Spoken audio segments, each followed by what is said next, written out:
Радува фактот дека од година во година расте интересот за традиционалните годишни награди што ги доделува Друштвото на писателите на Македонија. За разлика од минатата година, кога беа пријавени 46 дела, годинава на конкурсот се пријавени 53.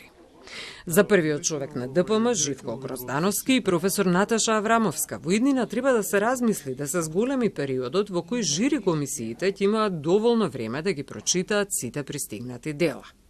Не е лесно да се прочитаат 17 прозни книги во период од нецел месец.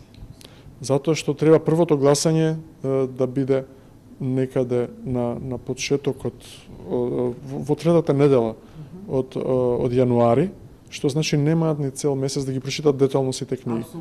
Идејата е да се отвори конкурсот прво до, да речеме, до средината на декември, да се изберат жири комисии, а потоа книгите што дополнително ќе се објават и ќе се испечатат, тие книги да бидат дополнително доставени за да имаат време и жири комисиите.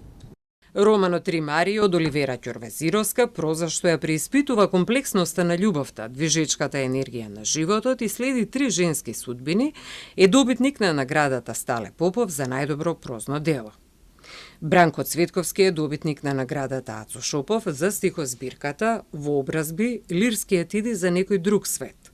Романот Илина и тајните на Бабин Зап на Хана Корнети ја доби наградата Ванчо Николевски за најдобра книга за деца и млади. Додека наградата Димитар Митрев ја понесе книгата Книжевни созвучија и огледало од Елизабета Шелева. Добитник на наградата Мост е поетското дело Инфинитивна поука од Ахмед Селмани за книга објавена на некој од јазиците што ги зборуваат за етниците во Македонија. Традиционалните награди ќе им бидат свечано врачани на 13 февруари, денот на кој ДПМ ќе одбележи 79 години од своето постоење.